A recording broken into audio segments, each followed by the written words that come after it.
Dear students, GPS CLAT Academy at Gyanodaya, a senior secondary school at Sikar, supports its students in their CLAT preparation. We have started a lecture series which will be delivered to you on a daily basis on YouTube. The lecture series revolves around discussion of mock papers. You can request us for the concerned mock papers. If you intend to join us in our daily discussions, you are most welcome. Yes. So 95, everybody has given a correct answer, so we need not bother about this. Then we come to question number 96. Once again, everybody has given a correct answer. 97 also. Why did we take it up? No, one question is there. Which of the following, if true, would most weaken the author's argument? So, weaken the author's argument.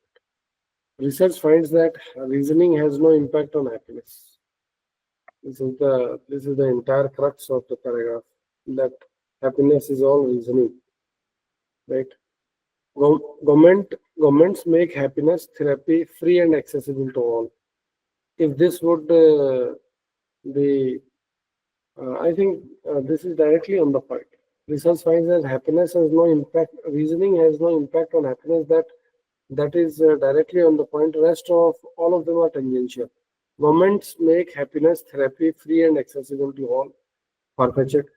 A study shows that people who blindly follow habits are the happiest.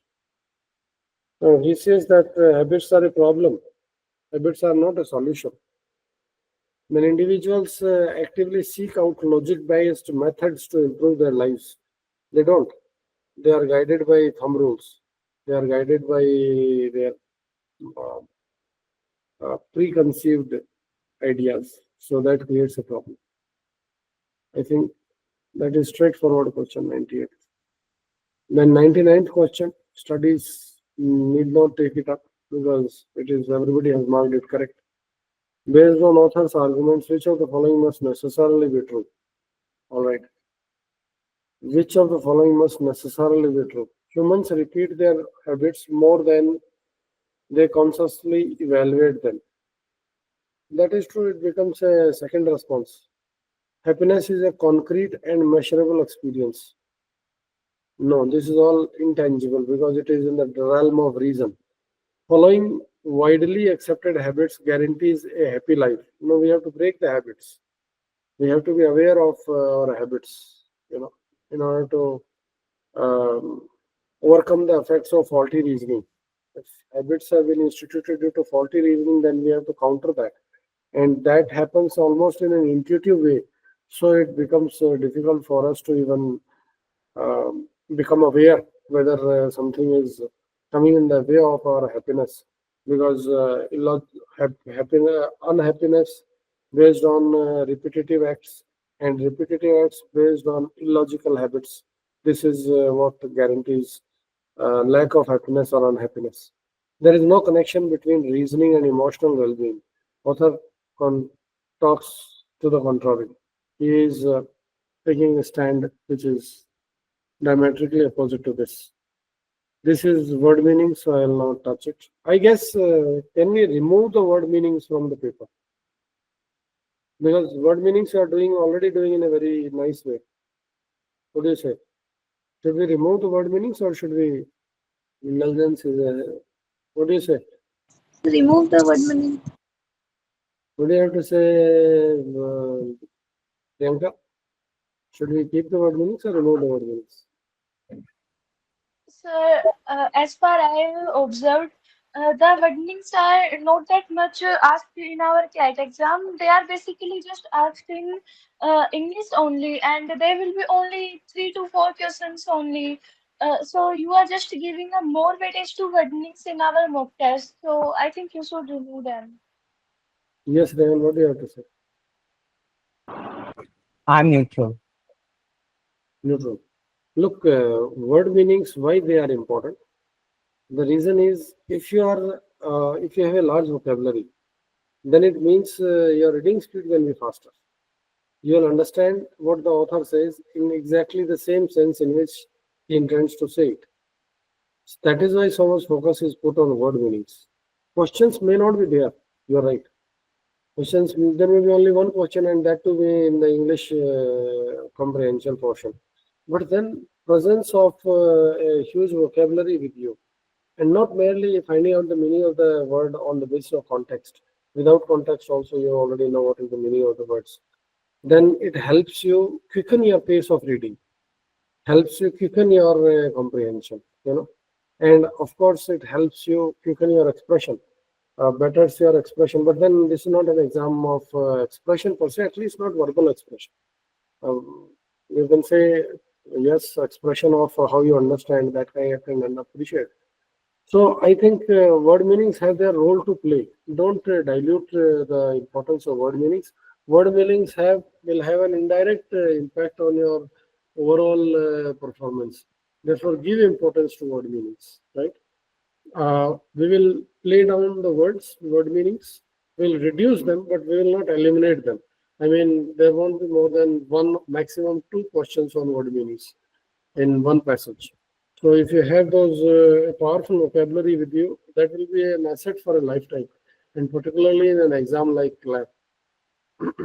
All right, let us now move to 59. Okay. First, should we take legal part or should we take logical part? Whichever you please. Let us take the logical reasoning part first. Para 7. Everybody has marked it correct, I guess. In mock paper 59. 59. Everybody has marked para 7 correct. So I guess there's no point taking it up. Seventh paragraph, everything everyone has marked correct. So we need not take it up. You must be reading this heat waves, right? The logical first in logical reasoning. But everything is correct in there. So we need not take it up. Please come to eighth one. That is the delimitation part. What is the situation there? Yes, there is something to discuss. One of the questions is in there. The passage talks about suggests the freezing the number of parliamentary seats and increasing assembly seats to address democratic concern, and advocates redistributing Rajya Sabha seats evenly across 5 geographic zones to tackle fear of power imbalance and concern Yes, of southern states, yes. and call for call for revitalizing zones and interstate council to improve coordination and governance. Mhm, And delimitation criticisms highlight the issue with recent delimitation in Jammu Kashmir and Assam, such as mhm, communal bias and unequal constituency population. mhm, Communal constituency demarcations could deepen division and harm India Federalist Federation.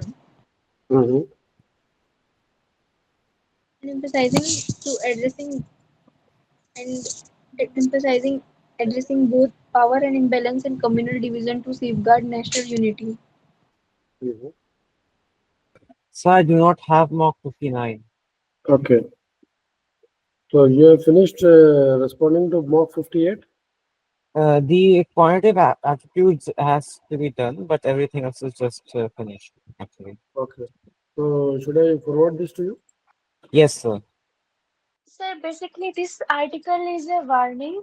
Uh, it warns about the potential dangers that may come with the upcoming delimitation of constituencies in India. And this article explains that about the recent examples from Jammu and Kashmir and Assam also, which shows how the delimitation can be misused. It can be misused by not only by giving more seats to bigger state, but also by dividing constituencies based on religion. In this article, it talks about how in Jammu and Kashmir, Hindu majority seats were increased, and in Assam, Muslim majority seats were reduced. This can cause communal tension and weaken India's unity. This article says that both population imbalance and division must be avoided to protect India's federal structure and democracy. That's all from my side. Yes. So basically, the article is the Constitution says that we have the delimitation exercise coming up after 2026. Probably 2031 census will be attempted, and then thereafter the delimitation exercise will be carried out. The delimitation exercise has already been carried out in two states. One is, I think, Assam, and the another is Jammu and Kashmir. So, the delimitation exercise, which has been carried out in these two states, has a communal overtone to it. And because of that, the constituencies which have been carved out disparate from each other. Some constituencies are very small, some constituencies are very huge. And what the author suggests is that this has been done in order to increase the chances of ruling BJP to get better performance at the hustings, that is the elections. What they have done is they have, wherever Muslim majority provinces were there, Muslim majority districts were there, they clubbed those Muslim majority districts with the neighboring Hindu majority districts. And that way, what was otherwise a Muslim majority district has been converted into a Muslim minority district by taking away portions of large sections, large portions of neighboring districts and clubbing them together so that they can get a constituency which is having Hindu majority. How will this help? This will, during an election time, and particularly given the prevailing environment in the country, the polarization, the Pahalgam attacks at present, where the Hindus have been targeted by the terrorists, and all the fingers are pointed at Pakistan, that they have probably a role in it. What is there, what is not there? NIA, National Investigating Agency, has already taken up the issue, and they are investigating. And that will, then outcome of the investigation is awaited. But preliminary findings suggest that the army in the Pakistan had some sort of role in it, and they have sponsored this thing, and foreign terrorists were involved. And there was a targeting of the Hindu terrorists, and the women were kept aside, and the men folk were killed. So this leads to an environment of already a charged environment of polarization in the country. Not only polarization by outside forces, there may be polarization during electoral times when boundaries are crossed, and sometimes appeals in the religion can also be heard in our elections, or on the border of such appeals. When the environment tends to get charged up or polarized, when a fear starts gripping the state, then in that case polarization takes place. Now polarization takes place, then all Hindus will vote in favor of one party, and all Muslims start voting in favor of another party. Therefore, in such a polarized state, the actual issues become redundant, and mere issues which have nothing to do with the governance, or which have only to spoil the governance of the country, those issues acquire the center stage. Those issues acquire the prominence. That is what the article warns against. That this kind of delimitation of constituencies, if this is a specimen of what is going to happen, then it would be really very unfortunate. And he counters this kind of delimitation by suggesting that we should not get into this exercise. Instead of getting into this exercise, we should increase the number of seats in the state assemblies. That would be the first point of call for everyone. And therefore, if those seats are increased, then there will be no question of no danger of any lack of representation, because the representation takes place first there. And secondly, the representation issues can also be resolved by increasing the number of seats in the Rajya Sabha, eh, and those increases may take into account the population rise that has taken place over the decades. But in the Lok Sabha, you don't go by one vote, one person. One person, one vote principle should not be followed. Probably that will also require a constitutional amendment, because one of the articles in the constitution talks about equal representation. Though in the present delimitation which has been carried out, there is an allegation by the author that the principle of equal representation has not been followed in carving out the population-based constituencies, which are contrary to the administrative and physical or geographical natural districts. That kind of alignment of the districts has been foregone, and purely population has been kept in mind with a view to acquiring a majority dominated districts, at least the 6 7 districts that have been carved out.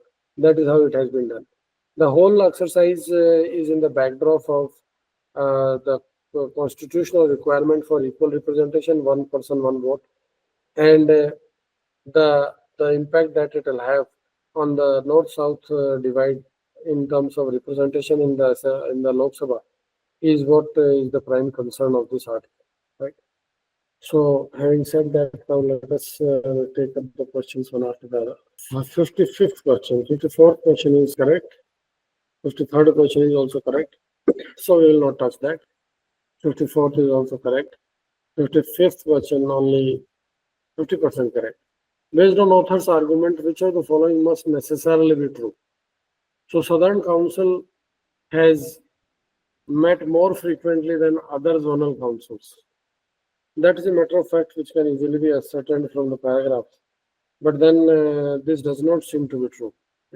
Southern Zonal Council has also not met, and other interstate council has also not met since 2016. One has not met since 2022. Another has not met since 2023.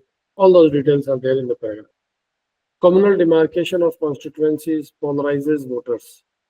Yes, it does, for sure. Regional identity always outweighs communal identity in election. It doesn't. Unfortunately, regional identity becomes important in everything else except elections. Maybe. Interstate Council has been dormant since 2016. This is true.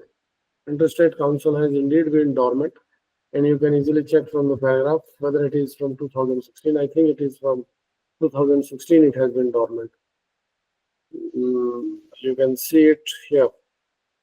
Now dormant Interstate Council, according to its website, last met in 2016.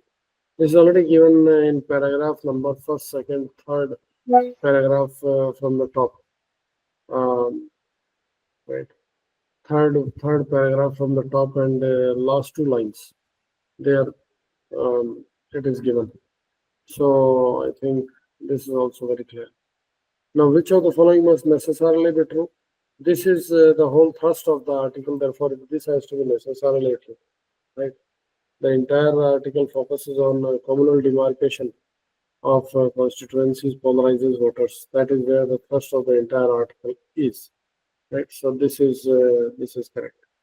Now let us go to the next one, and that is next question is draconian, meaning that we will not take it up.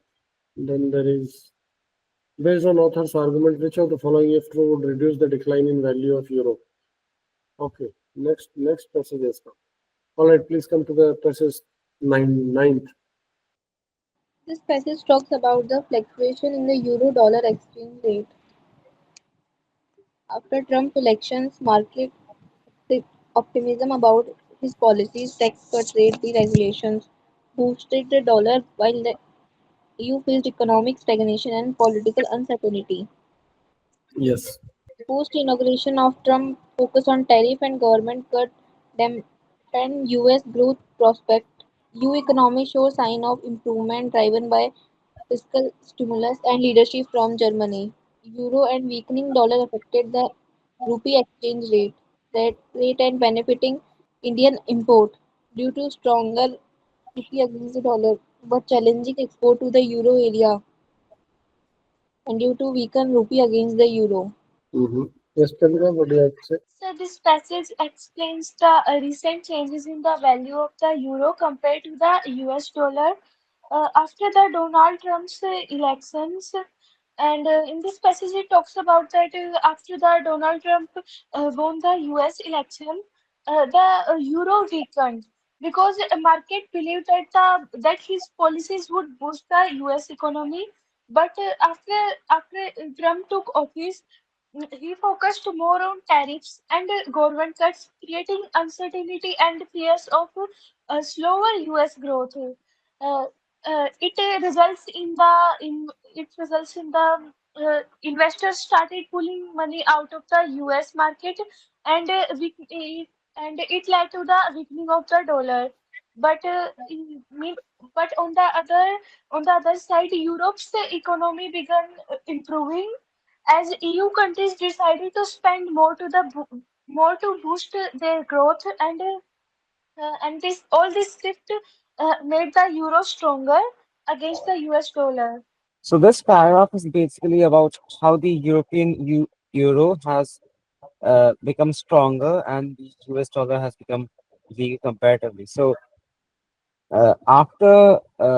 before Donald Trump had become the US president, he promised that he would implement policies that would strengthen the US dollar and uh, make the economy much stronger and whatnot. So this led to the investors to believe that Donald Trump coming into office would boost the US economy. But as we have seen, after he did come into office, he, rather than focusing on improving the US economy, he focused on using tariffs and budget cuts.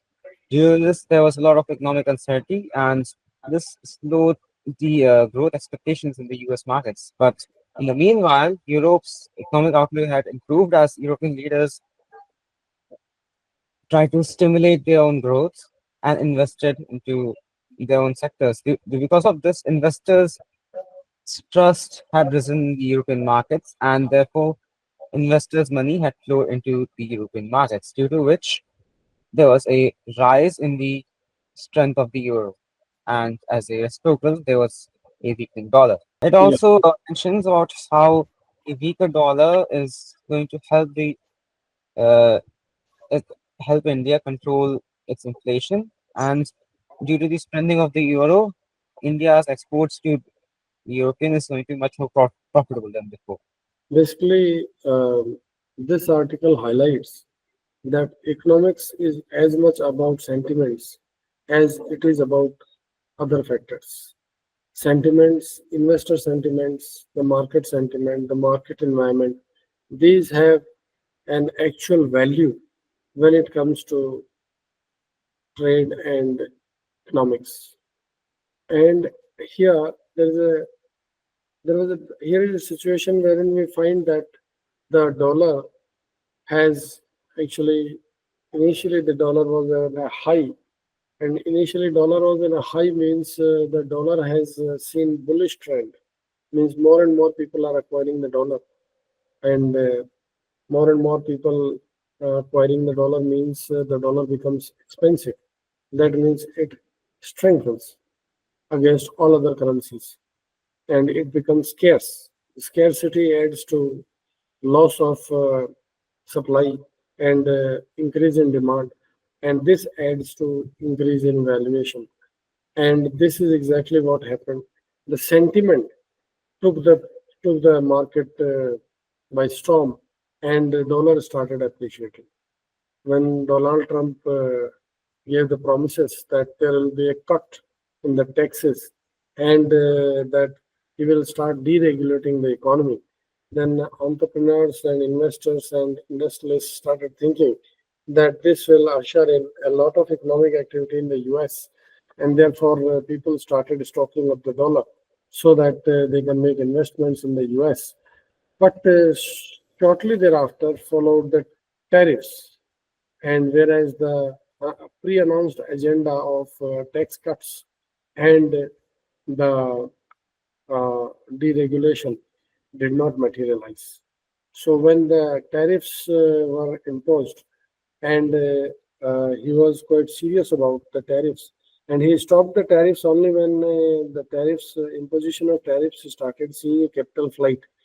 Only thereafter he stopped the tariffs. For a 90-day hiatus or pause he gave, only because of the capital flight, not because of any other reason.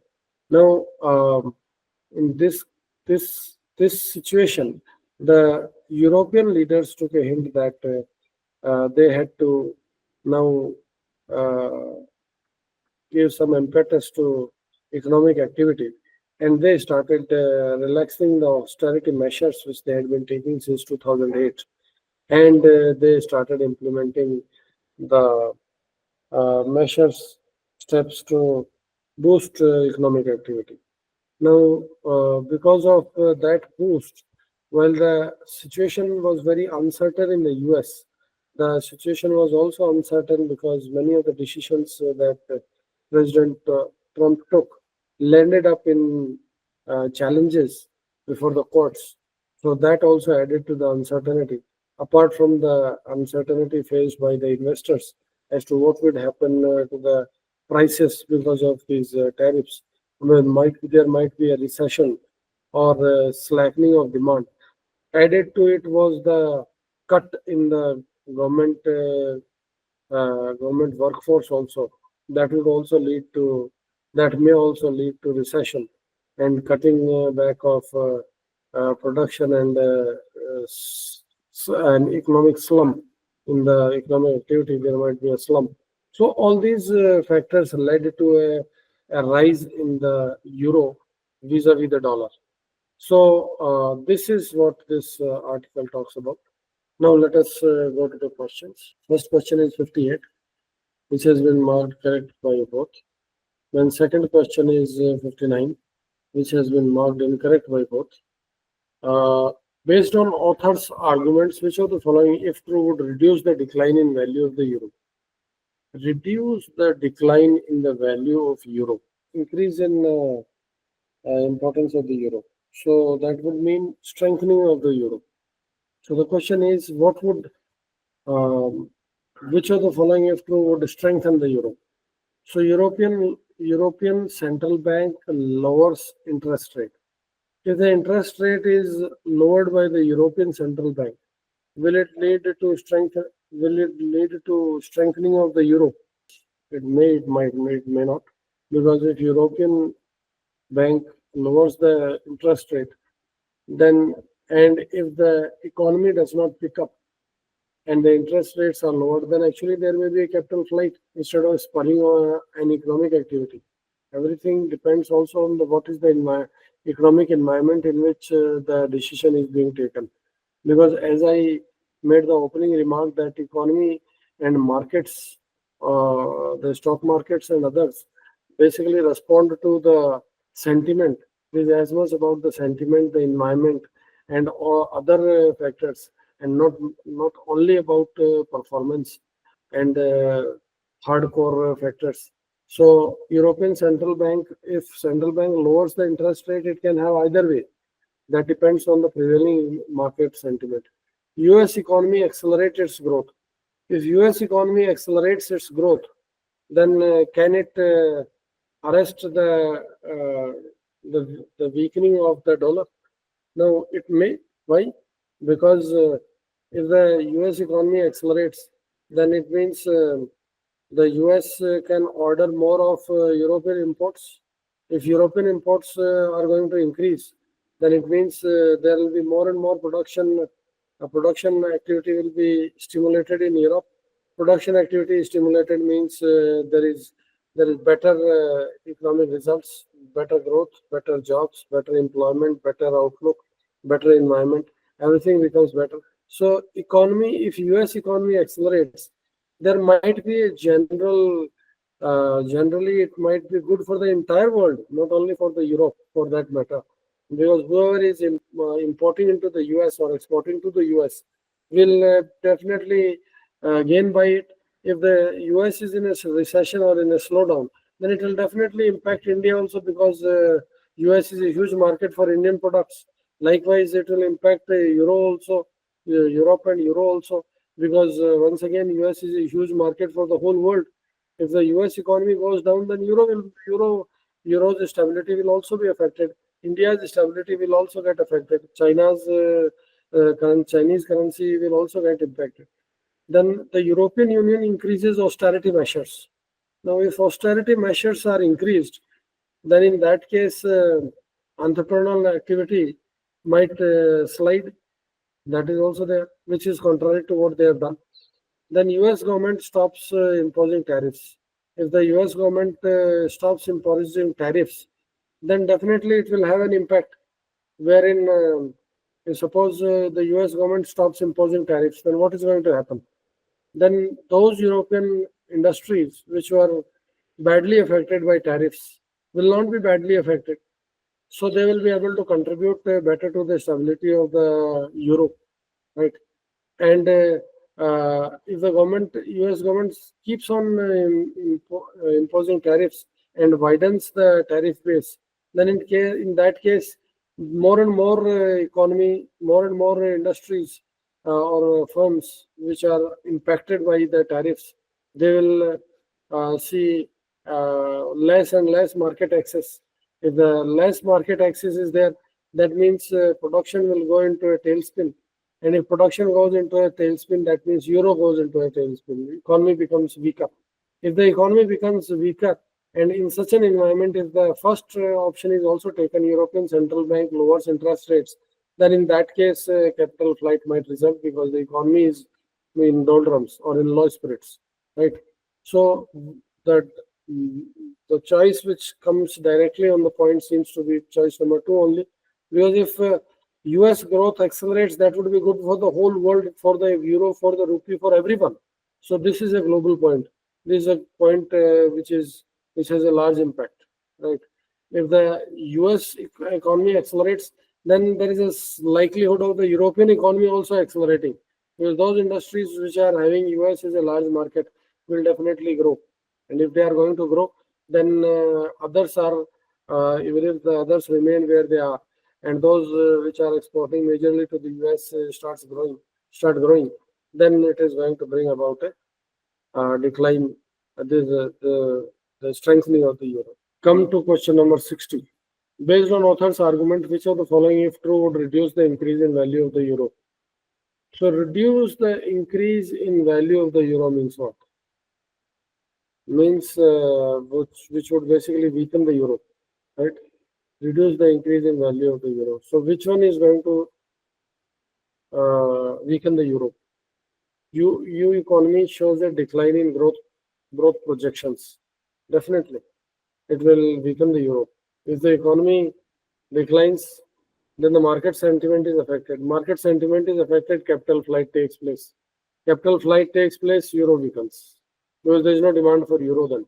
Capital flights take place, and suppose capital flight takes place to US, that means the European investors want to buy more of dollar. Why they want to buy more of dollar? Because there is a capital flight. They want to go out of euro. If they want to go out of euro, they want to go into the US market, and they want to make investments there. If they want to make investments there, they will have to sell the euro and purchase dollar instead. So the dollar is purchased, that means dollar will become expensive. If the dollar becomes expensive, then there is a strengthening of the dollar and weakening of the euro, right? Now, US Federal Reserve increases interest rates. If they are increasing interest rates, then depends on the market sentiment.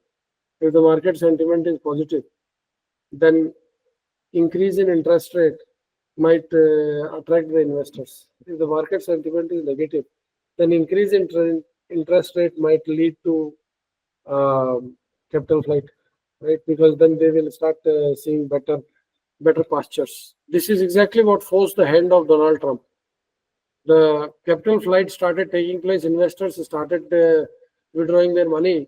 because of the prevailing political and economic uncertainty.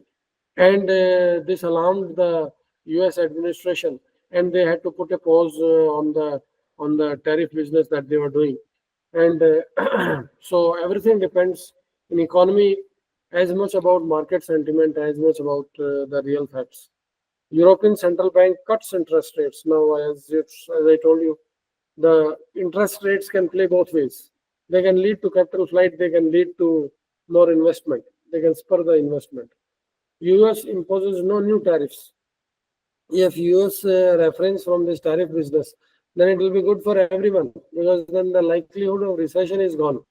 Then the likelihood of European uh, European European Union not doing economically well is also gone. So this is going to strengthen the euro.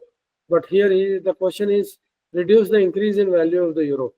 So this is not going to weaken the euro. This is going to strengthen the euro, right? I hope this is clear. If it is so, then I'll go to the next one. 61st. Which of the following, if true, would most weaken the author's argument? So, US Federal Reserve increases interest rates. So, if the US Federal Reserve increases the US rate, the interest rate, will it weaken the author's argument or will it strengthen the author's argument? US Federal Rate, if the US Federal Rate goes ahead, Reserve goes ahead and increases the interest rates, then what is going to happen? Then in an already uncertain environment, the capital flight may still take place, right? So will it weaken the author's argument or will it strengthen the author's argument? It seems tangential. Neither weaken the author's argument nor strengthen the author's argument. Trump's economic policies lead to long-term boom in the US economy. So will it weaken the author's argument or will it strengthen the author's argument? They seem tangential. Why? Because he says it may go either way. It may go the recession way or it may go the proper way. So you don't know. It is economically uncertain. So it is difficult to say with certainty as to which is going to happen. EU countries decide to stop pursuing fiscal stimulus. But this is exactly what they are doing presently. If EU countries decide to stop pursuing the fiscal stimulus because the US economy was in an uncertain mode, and when US economy became uncertain, then EU, which enjoys market access in the US and which is dependent on the US for the sale of its products, and when the US economy was not doing well, then EU also goes into a bad shape. So in order to come out of that bad shape, they started giving fiscal stimulus. So if they stop giving those fiscal stimulus, then it means it is going to weaken the author's argument. US economy does not experience a recession. Now, if the US economy does not experience a recession, the author has not taken a strict position on whether it will surely get into a recession. So this is also neutral, this way or that way. It will neither strengthen the author's argument nor weaken the author's argument, because author has not taken a very hard stand on it, that which way it will go. It may not go, that kind of. If you agree, then I'll go to the next one. 62 is marked correct by everyone, so I'll not touch it. 63.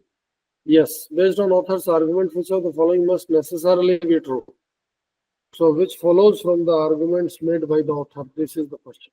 The US will continue to grow faster than the EU. Does it follow from the arguments taken up by the author as to who grows faster and who grows slower? He doesn't seem to talk about all that. Value of the euro will always mirror the strength of EU's economy. Value of the euro may mirror the strength of the EU economy and may not, depending on the market sentiment also. Because currency valuations are as much about market sentiment as they are about the hard realities. So currency exchange rates reflect relative demand for currencies. Yes, they do. If the You have seen in the passage that if the currency exchange rates will go up, if it is higher in demand, currency exchange rate will become weak if there is a lowering of demand. Everything depends on demand and supply. If the forces of demand are going to outstrip the forces of supply, then the currency becomes expensive. If it is the other way around, then the currency becomes weak. Tariffs will always lead to a stronger dollar. Tariffs and the strength of dollar depends on market sentiment. If suppose capital flight is there, then how that will make the dollar stronger? The dollar will become weak. Capital strike flight is there. Donald Trump is uh, induced to put a brake on the tariff hysteria. Then in that case, it will actually lead to the the fear is that it may lead to make US a bad investment destination. So that is why this decision has been taken by the administration. Now, question 64. Which of the following would be the most effective way of countering the effect of what author describes as the uncertainty surrounding US economic policies? The uncertainty surrounding economy, how do we, what surrounds the uncertainty? The tariffs, the legal, the legal steps that have been taken challenging the decisions of Donald Trump. These these are the two, and then the cutting of the workforce. So there are a number of issues which are creating an atmosphere of uncertainty. Then what effective ways should be taken to remove the uncertainties? US government introduces more tax cuts. Well, that is quite beside the point, right? Because it is not about tax cuts. The present one is because of some other nuisance. European economies continue fiscal austerity measures. So European economies are continuing the fiscal austerity measures how will that have an impact on uncertainty, removing the uncertainty surrounding US? That also seems to be tangential. US strengthens its political unity and economic policies. The political unity has nothing to do with all this, right? Then the US government settles the legal challenges to its tariffs. Now, this is one of the areas where the uncertainty is there. One is tariffs, another one is the legal challenges to the steps taken by the president. So, this seems to be the correct answer. If the US government removes the uncertainty, legal uncertainty surrounding its decisions, then this is going to definitely help. Then we have another passage, which is passage number 10. This passage talks about in the current challenges India is facing. GDP growth has slowed Yes, and impacting its Viksit yes. Bharat target. Hmm. And the green growth journey towards net zero by 2070 require major near term efforts to including renewable energy investment Mhm. and intensive activity dominate, ignoring green growth risk worsening climate impact. And green growth, however, creates job boost, innovation, enhance energy security, align renewable energy development with investment in climate adaptation and support for farmers. Mhm. International collaboration, green technology, innovative financing, and developing human capital. A greener and faster growing India is possible if near term effort prioritize both goals. So this passage talks about the India that India wants to become a developed country by 2047 and reach net zero emission by 2070. And to do this, India needs both fast economic growth and green growth together. And right now, India's economy has slowed down, and the big reason for the slowed down economy of the India is that industries using a lot of carbon have slowed, and coal still provides most of India's power, and the demand of coal will stay high till 2030 to 35.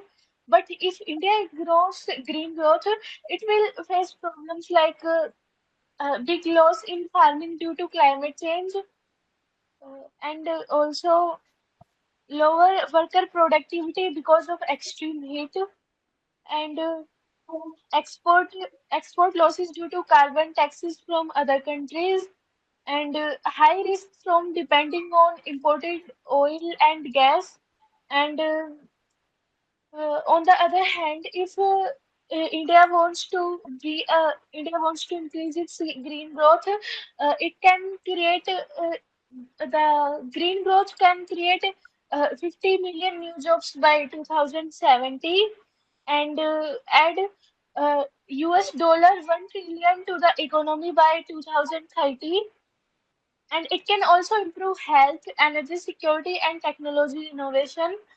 And the government is supporting green growth by planning 100 GW nuclear energy by 2047, and supporting solar equipment, big batteries, and recycling projects. But there is more in need to build renewable energy faster and improve systems like storage and carbon capture, and help farmers and small businesses use green technologies, and support workers in coal-dependent states by teaching them new skills. And the conclusion of this passage is that if India focuses on green and fast growth together, it can achieve its Viksit Bharat 2047 and Net Zero 2070 goals. Yes. That's all from my side. So this article talks about the Viksit Bharat project, where the goal is to turn India to developed nation by 2047 and achieve net zero emissions by 2070. Now, the article says that if India wants to grow fast and have a fast economic growth, it must have a healthy green growth as well. It states that while it may seem contradictory that economic growth and green growth are necessary and support each other, but it states that the reality is that climate risks and the penalties due to carbon emission can severely damage India's economy if green measures are not taken and ignored. It also states many major advantages that green growth offers, such as job creation, health improvements, and energy security, and whatnot. So all of this drives faster and more stable growth.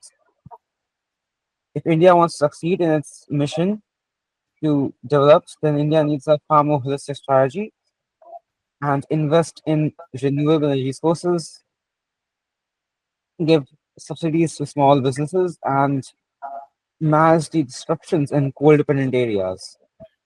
All of this is necessary if India wants to become a far more richer and stronger country by 2047 and become Viksit Bharat. Yes.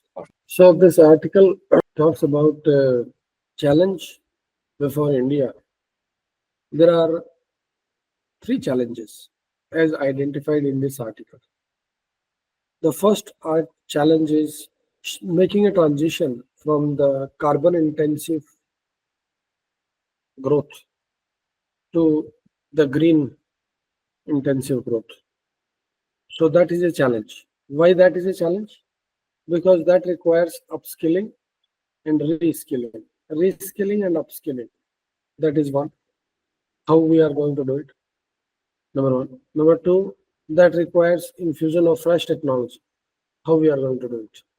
That is another challenge. Then, now, what if we don't?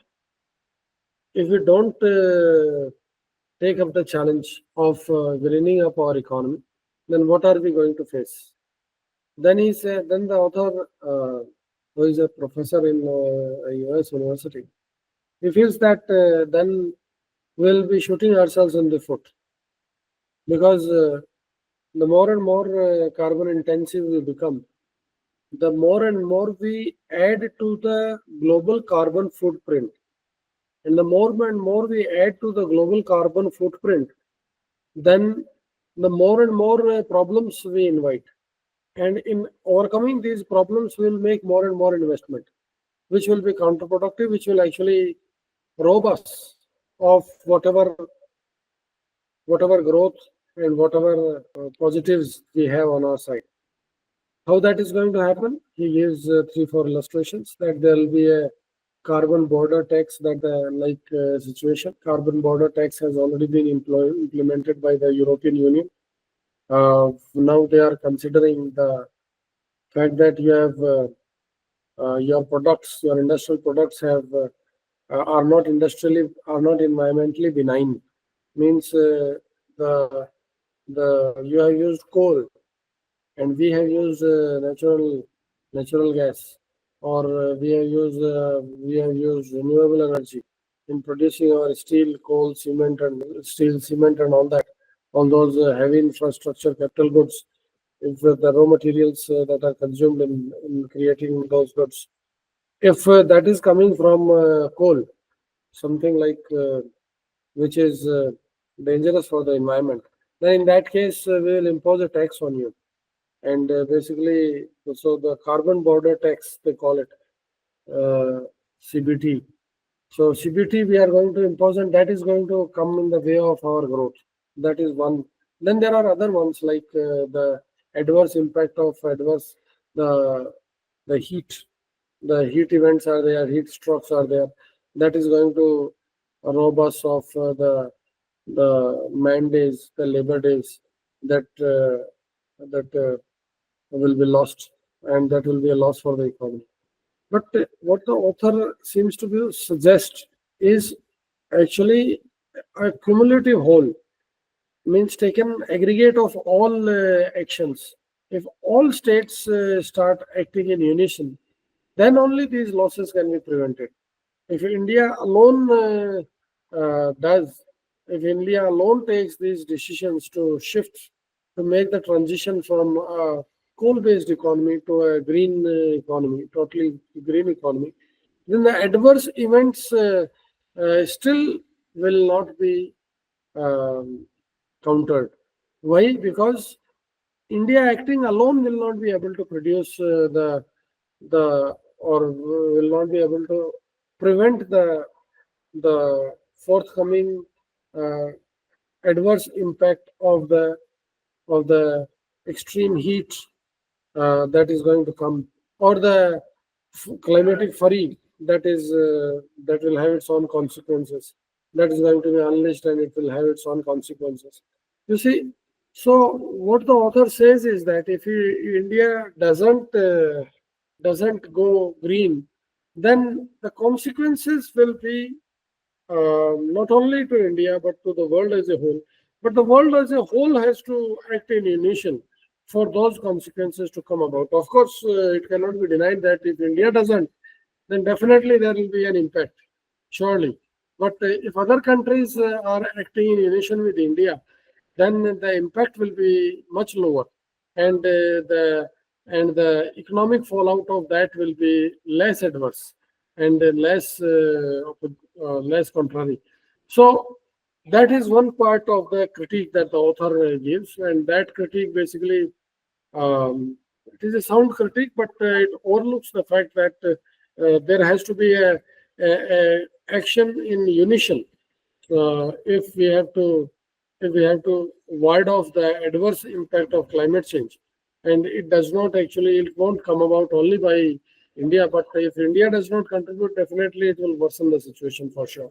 Then the other aspects that he talks about, that if you don't have the transitioning, or rather if you have the transitioning from the carbon to the green, then the other consequences that you'll have to see, number one, that the job market will require, there'll be new jobs, so there'll be requirement of skilling.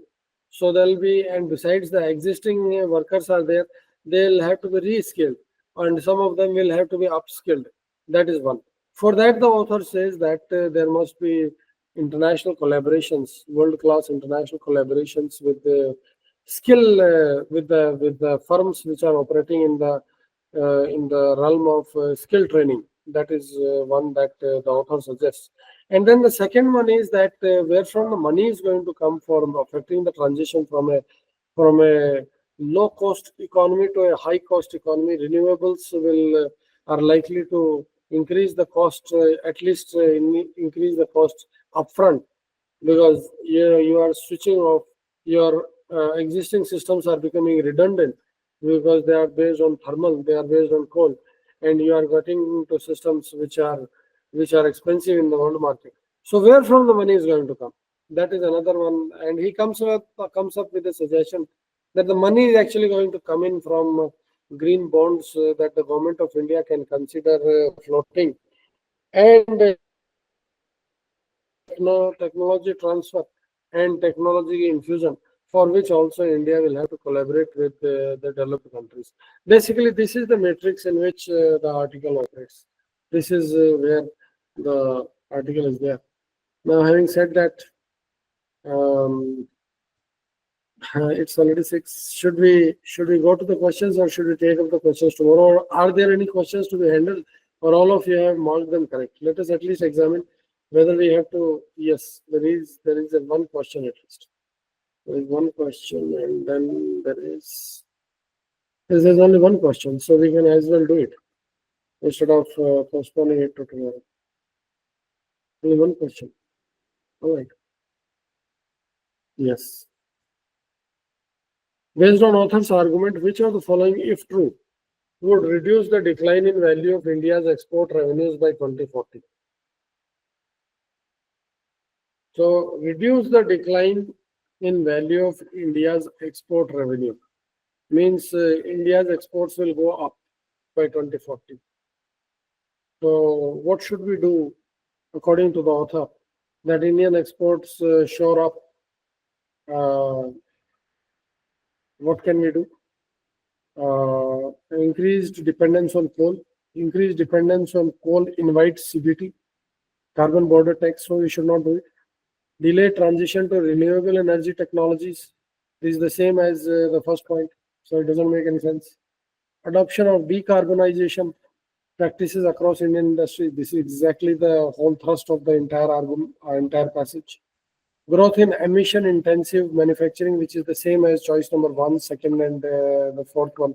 They all mean the same thing in different words. They are couched in different language, otherwise this will mean the same. So the answer is obvious that we should go in for adoption of decarbonization practices across Indian industries. Right? Can we put a pause here and take up our discussion tomorrow? The remaining part of it, the legal part of it is left.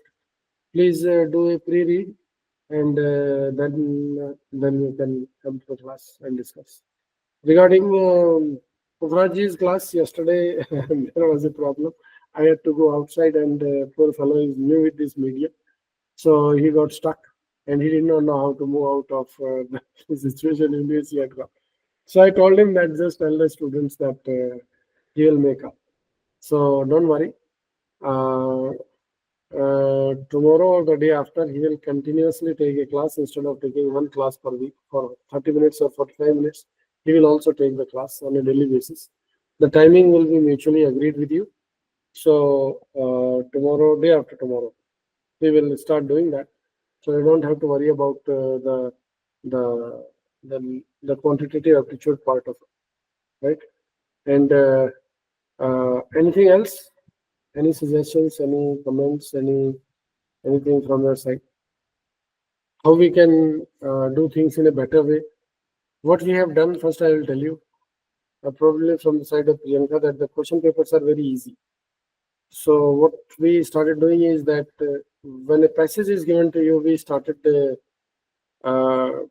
pulling out the most critical part or heart of that passage. For example, there is a passage on film censorship. So what we do is, which institution carries it out?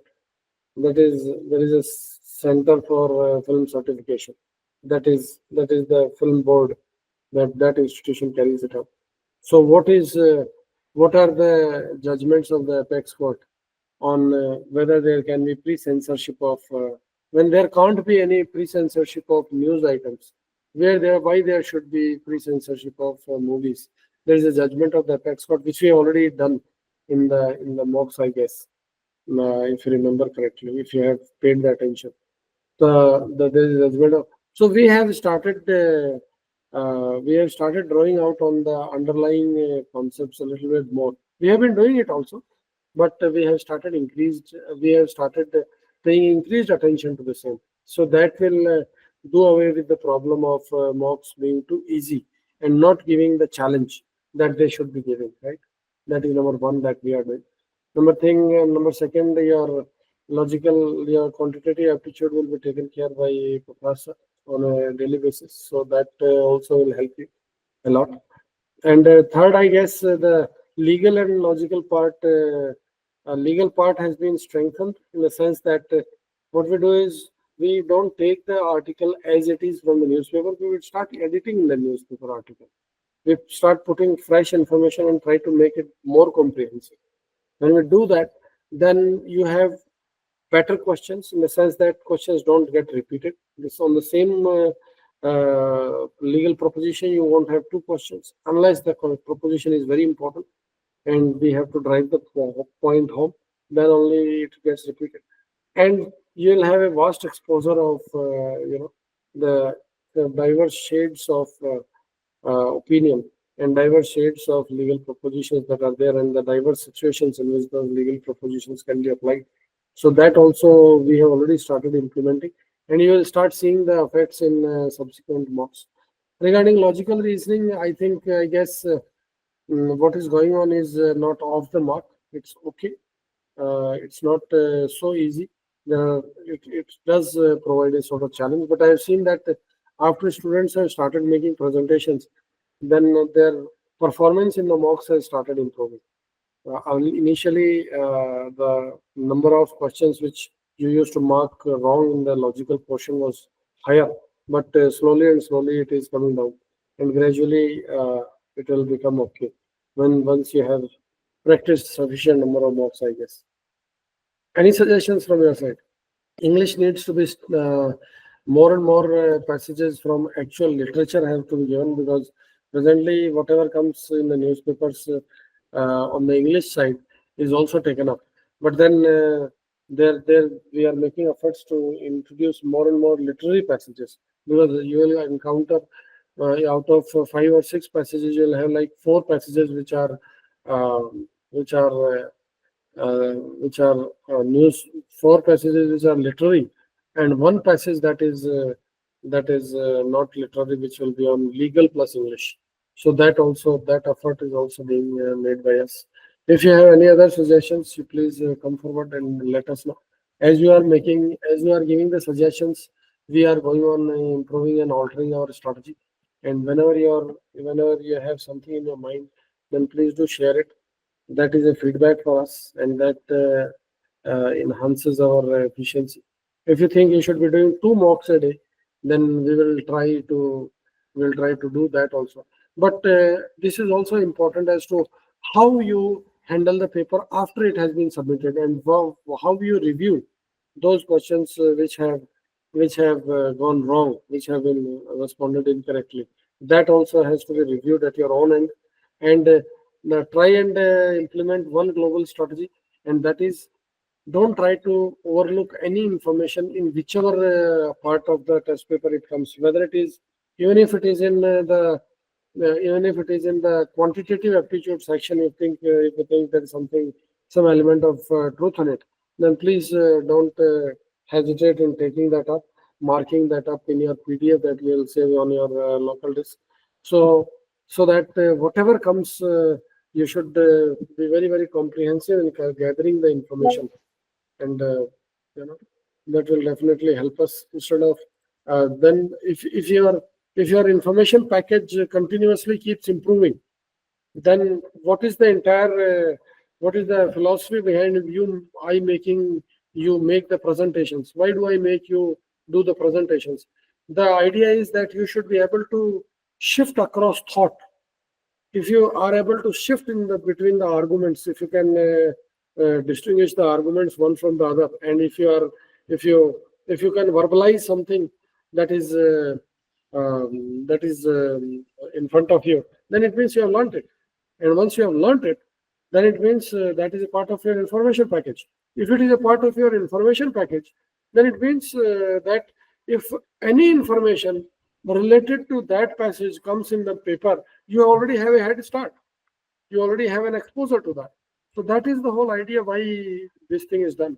It is a question paper in identification only to an extent. Otherwise, this is also a question paper of wide reading and retentions.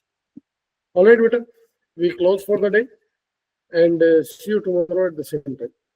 Okay.